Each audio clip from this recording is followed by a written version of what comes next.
Hello friends, my dear student. आज हम geological time scale यानी भूवैज्ञानिक समय मापक्रम की बात करेंगे। ये जो टाइम स्केल है काफ़ी बच्चों को प्रॉब्लम आती है याद करने में, इसलिए थोड़ा हिंदी में करके इसको और ऐसे मतलब किन किन फॉर्म्स का कहाँ कहाँ कौन से युग में और कहाँ महाकल्प वगैरह के अंदर इनका उद्भव हुआ है वो हम पढ़ने जा रहे हैं। तो बहुत इजी तरीके से मैं आपको बताने वाली हूँ। जहाँ आपको लगे स्क्रीन शॉट ले लेना चाहिए तो वहाँ आप स्क्रीन शॉट इसका ले सकते हैं। तो देखिए, जियोलॉजिकल टाइम स्केल की अगर हम एक बात करें तो यहाँ मतलब पृथ्वी पर कौन कौन से जीवन रूप किस किस समय आए हैं उन समय को डिवाइड किया गया है यहाँ पर। तो पहले हम यहाँ देख लेते हैं, जैसे ये महाकल्प है, मतलब जो बड़ा एक पीरियड है, बड़ा एक टाइम स्केल है, उस टाइम को बड़े पीरियड में बांट दिया गया है। जैसे यहाँ पे महाकल्प, फिर महाकल्प को बांटा गया है कल्प में यानी ईरा, और ईरा को बांट दिया गया है पीरियड में, और पीरियड को भी और फर्दर डिवाइड किया गया है अपोर्च में। ठीक है, इनके अंदर देखिए, जैसे पहला आज का जो महाकल्प है उसकी अगर हम बात करें, जैसे सीनोजोइक को क्या क्या कहते हैं? एज ऑफ बर्ड्स कहते हैं, एज ऑफ मेमल्स इसको कहते हैं, और एज ऑफ एंजियोस्पर्म। प्लांट की अगर बात करें तो एज ऑफ एंजियोस्पर्म इसको कहते हैं। इसको दो बड़े कल्प में बांटा गया है, एक तो क्वाटरनरी चतुर्थ और एक टर्सरी तृतीय में बांटा गया है। और क्वाटरनरी को आगे युग में बांटा गया है, तो क्वाटरनरी को दो युग में बांटा गया है, तो हेलोसीन और एक प्लीस्टोसीन। हेलोसीन को कहते हैं एज ऑफ मैन और प्लीस्टोसीन को कहते हैं आइस एज। तो हेलोसीन के अंदर कौन कौन सी लाइफ फॉर्म्स उत्पन्न हुई है, डोमिनेंट्स कौन सी, उसकी अगर हम बात करें तो हेलोसीन के अंदर मनुष्य का प्रभुत्व ज्यादा रहा है। यानी आज की अगर हम बात करें तो आज धरती पर मनुष्य ही है। मानसिक उम्र यानी मनुष्य के अंदर सोचने की और समझने की क्षमता ज्यादा होती है, इसलिए इसको मानसिक उम्र भी कहा जाता है।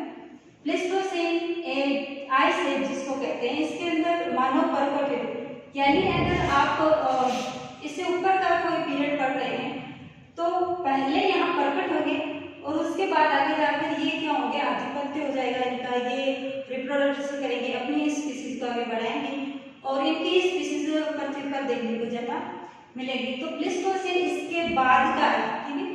होलोसीन पहले मतलब आज वर्तमान का है, और होलोसीन के से पहले यानी जो अपने यहाँ से पहले का कौन सा है, प्लीस्टोसीन। प्लीस्टोसीन के क्या हुए, मानव प्रकट हुआ, मानव का सामाजिक जीवन शुरू हुआ। फिर उसकी इन दोनों के बाद अगर हम बात करें क्वाटरनरी के बाद, मतलब क्वाटरनरी से पहले का है टर्सरी तृतीय। इसके अंदर देखो, इसको 1 2 3 4 और 5 युग में बांटा है, प्लियोसीन, मियोसीन, ओलिगोसीन, इकोसीन और पेरियोसीन। तो प्लियोसीन में क्या हुआ, मानव जैसे मानव के युग दिखाई दिए यहाँ पर।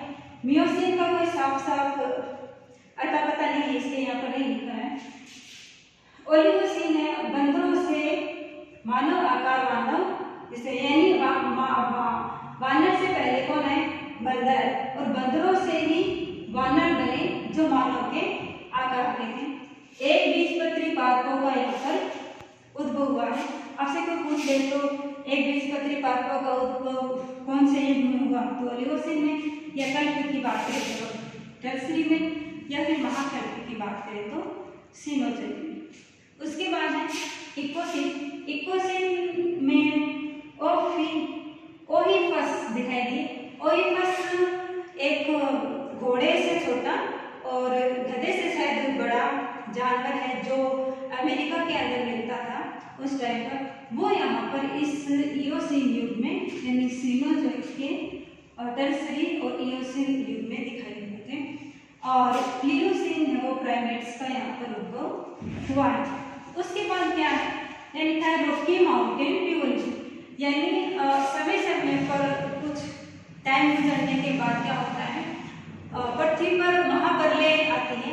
वो प्रलय यहाँ पर है, उस प्रलय का नाम दिया है रॉकी माउंटेन रिवोल्यूशन। यानी रॉकी माउंटेन रिवोल्यूशन समझ सके तो आप जैसे ज्वालामुखी वगैरह है, ये आना, कई दूरों में फैल जाना, किसी पहले वाले जीव को वो एकदम से समाप्त कर देना, उस बचे हुए जीवों हैं वो बच जाते हैं, तो आगे चलकर क्या करते हैं, प्रोडक्शन करते हैं और अपनी स्पीसीज को आगे बढ़ाते हैं और उनका ही आगे आधिपत्य होता है, जैसे डार्विन के नियम के अकॉर्डिंग अगर अपन समझना चाहें तो। फिर सीनोजोइक महाकल्प के बाद है मीजोजोइक, इसको कहते हैं एज ऑफ रेप्टाइल्स। रेप्टाइल्स का मतलब यहाँ पर सांप नहीं है, रेप्टाइल्स का मतलब यहाँ पर डायनासोर है, क्योंकि डायनासोर भी रेप्टाइल्स में ही आते हैं। इसके अंदर पहला कल्प है क्रिटेशियस, दूसरा है जुरासिक और तीसरा है ट्रायसिक। इसको युग में नहीं बांटा है, तो हम सीधे कल्प की बात कर लेते हैं। क्रिटेशियस है, इसके अंदर आर्कियोप्टेरिक्स, डायनासोर ये विलुप्त हो चुके थे। इसका मतलब इससे पहले ये फले फूले थे। आदिम अपर स्तनधारी और आधुनिक पक्षियों की उत्पत्ति किसमें हुई थी, क्रिटेशियस में हुई थी। जुरासिक की अगर हम बात करें तो गोल्डन एज ऑफ डायनासोर, ठीक है। जुरासिक मूवी भी आप देखते हो, उसके अंदर भी जुरासिक मूवी कई 3-4 हैं, उसके अंदर भी डायनासोर्स के बारे में बताया गया है। तो जुरासिक जो पीरियड है ये डायनासोर का गोल्डन एज था, यानी पृथ्वी पर हर जगह आप देखते हो तो डायनासोर ही देखने को उस टाइम पर मिले थे। तो डायनासोर का आधिपत्य था। दांत वाले पहले पक्षी और मार्सुपियल्स जो मेमल्स हैं, मार्सुपियल्स कंगारू वगैरह हैं, उनका उद्भव यहाँ हो चुका था जुरासिक में। और जिम्नोस्पर्म और फर्न्स का भी अधिकता थी, यानी जब आप जुरासिक मूवी देखते हो तो उसके अंदर बड़े बड़े वर्क्स आपको दिखाई देते हैं, बड़े बड़े पत्तों के, तो वो जो वर्क्स आप देखते हो वो जिम्नोस्पर्म और फर्न्स से, इनके साथ डायनासोर्स भी अधिकता से। और उद्भव यहाँ पर मार्सुपियल मेमल्स और पक्षी का हो चुका था, इसलिए तो आगे आगे देखो इस क्रिटेशियस के अंदर ये विलुप्त हो चुके थे। फिर इससे जुरासिक से पहले की अगर हम बात करें तो पीरियड है ट्रायसिक। ट्रायसिक के अंदर देखो डायनासोर और ओविपेरस, अंडे देने वाले जो स्तनधारी, उनका उद्भव था। यानी डायनासोर उद्भव कहाँ हुए थे, ट्रायसिक में, और विलुप्त कहाँ हुए थे, क्रिटेशियस में हुए थे। और यहाँ पर विलुप्त होने के बाद अब मानव जाति का यहाँ पर यानी सीनोजोइक में मानव जाति का उद्भव होता है। इससे आगे जैसे ये मेसोजोइक है, मेसोजोइक का हमने पढ़ लिया था। मेसोजोइक से पहले का जो महाकल्प है वो पेलियोजोइक है। पेलियोजोइक में जितने भी जीव जंतु हुए थे, पेलियोजोइक टाइम के बाद अप्लेशियन रिवोल्यूशन हुआ था। अप्लेशियन रिवोल्यूशन, अप्लेशियन से मतलब है अप्लेशियन माउंटेन्स है जो कि ईस्टर्न नॉर्थ अमेरिका के अंदर है। वो बड़ा एक भूभाग क्षेत्र है, वहाँ पर महाप्रलय हुई थी।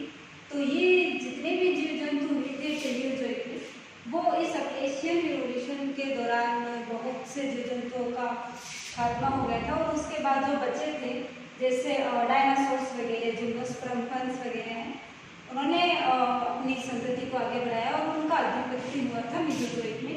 तो मेसोजोइक से पहले जो महाकल्प है वो पेलियोजोइक है। पेलियोजोइक को पीरियड्स में बांटा गया है, Permian, Carboniferous, Devonian, Silurian, Ordovician और कैम्ब्रियन। इसको देखो युग में नहीं बांटा गया क्योंकि ये एक पुराना इरा है, महाकल्प है पेलियोजोइक।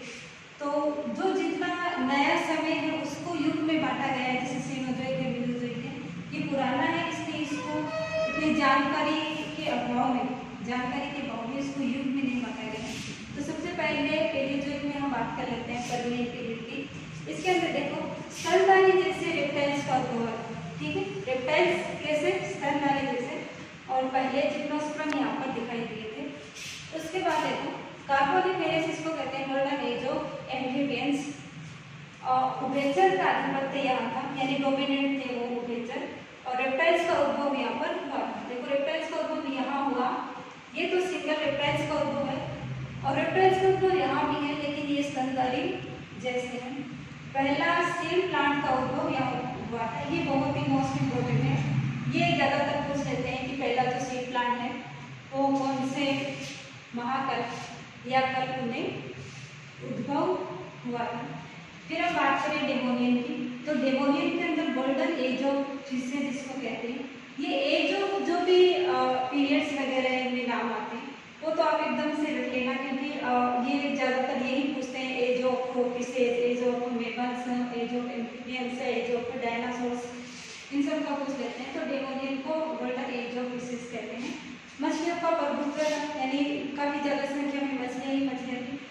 ओडोविशन का यहाँ पर उद्भव होता है। देखो जो यहाँ पीछे वाले पेड़ में जो उद्भव हो रहा है वो आगे जाके आधिपत्य हो जाता है यहाँ का, और फिर बाद में कोई वहाँ पर ले आती है तो ये एक्सटिंक्ट यानी विलुप्त हो जाते हैं। उसके बाद है सिल्यूरियन। सिल्यूरियन में जबड़े रेत मछलियों का प्रभुत्व था, ये भी इम्पोर्टेंट है काफी। और ट्रू फिशेज का उद्भव यहाँ हुआ है। ओडोविशियन है उसके अंदर विशालकाय जो मोलस्क का इनका प्रभुत्व ज्यादा था, जबड़े रहित मछलियों का उद्भव यहाँ हुआ है।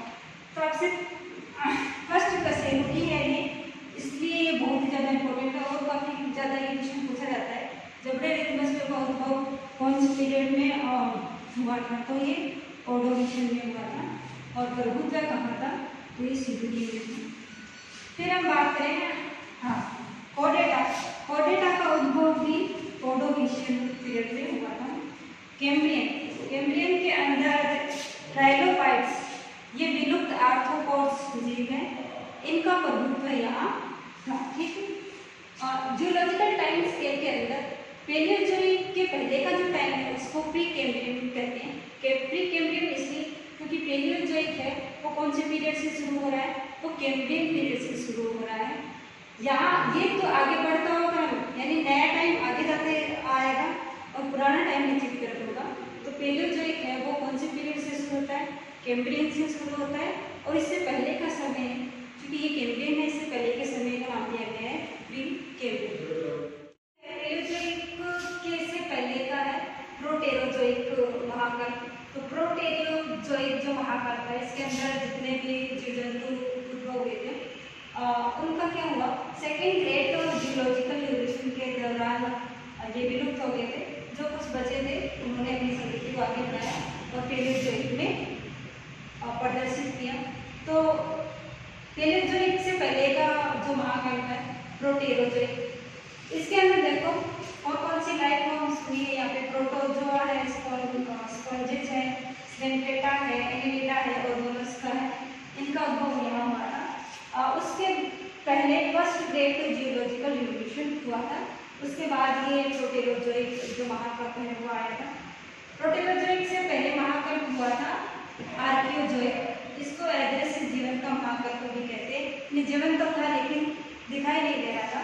प्रोकैरियोट्स का उद्भव हुआ और आधिपत्य भी हुआ, और साथ ही यूकेरियोट्स भी यहाँ पर थोड़े बहुत विकसित हुए। इससे पहले का जो महाकल्प है एजोइक, यहाँ पर नो लाइफ यानी कोई भी लाइफ नहीं थी, सिर्फ रासायनिक विकास हुआ था।